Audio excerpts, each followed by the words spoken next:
This is a quick review I wanted to do of an episode of Star Trek Enterprise called Twilight, which was probably better than the movie about the vampires, but I didn't see it. But Enterprise is probably one of my least favorite Star Trek series, and I really thought season one was definitely a shakedown, and it wasn't that great. Season two I thought was horrible. Season three we're starting to pick up, but even then I thought there were a lot of unnecessary stories because they're trying to find that Zindi weapon. I thought season four was actually the best, and if they had actually had that level of quality that they had in season four of Enterprise, I believe the show probably would have gone on for another few more seasons. But there you go. But Twilight takes place in season three of Enterprise, and it involves there's some alien in space, and it kind of goes at the Enterprise, and Captain Archer is injured, and he gets infected with some parasite that prevents him from forming long-term memory. So pretty much, roughly, after each day, he doesn't remember what happened. He can only remember stuff from before. He can't form long-term memories, and it's an interesting concept. And I don't think Scott Bakula is the greatest actor, but he does perform rather well in this episode. So because Captain Archer has this injury and he can't form these long-term memories, and the doctor's of course trying to cure him, the Enterprise is trying to find the Zindi weapon that's going to destroy Earth. So T'Pol, the Vulcan, who really wasn't played as much like a Vulcan as she should have been, is trying to track down the Zindi weapon.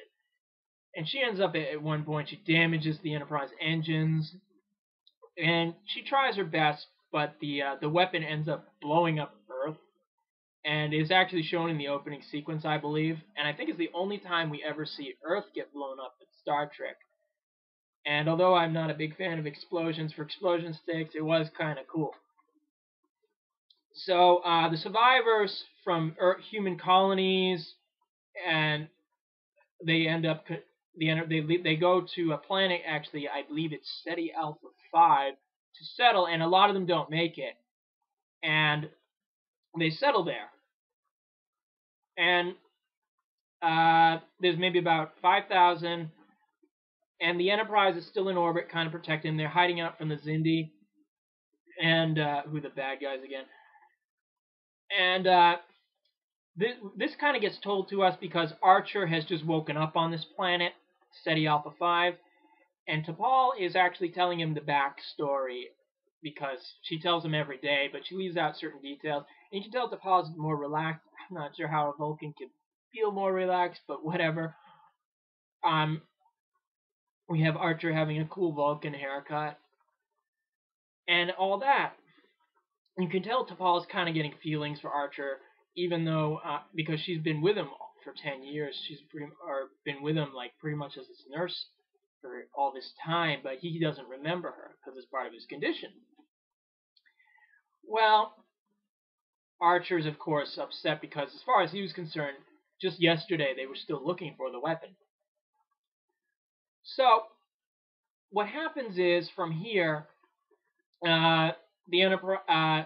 Phlox, who actually I thought was a rather enjoyable character in the show, he had been spending all this time trying to develop a cure for the parasites that prevent the short-term memory. So he comes back to SETI Alpha 5, and he's developed a procedure. They use something with the warp core or something, some techno-babble.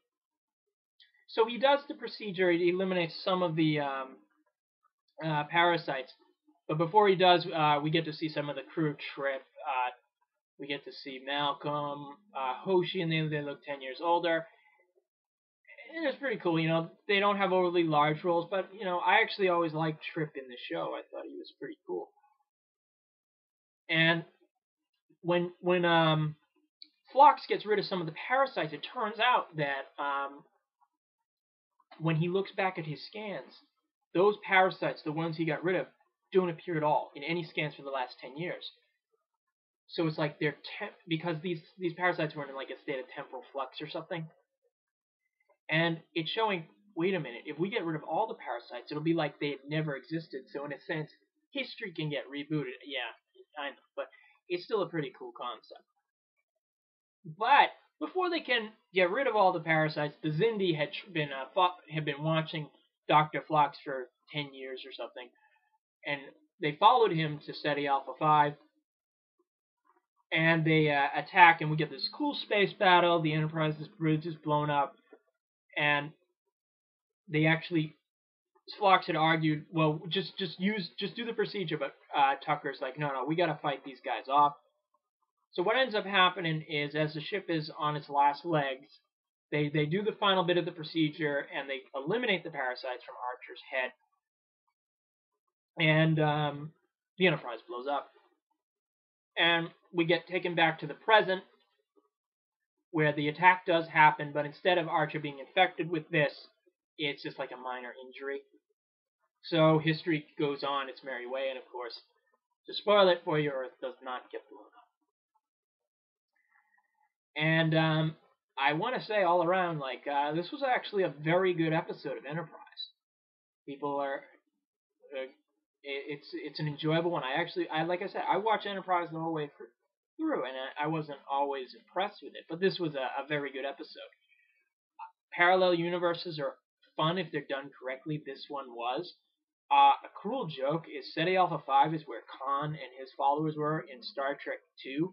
So if they'd actually survived on Ceti Alpha 5, the planet would have been turned into a desert wasteland, which is kind of a cruel joke on the surviving humans.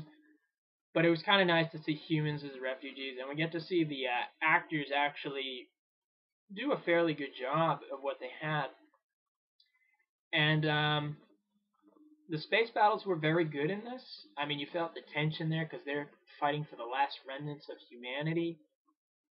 But it's a great episode. And I guess this is Ina. Until next time.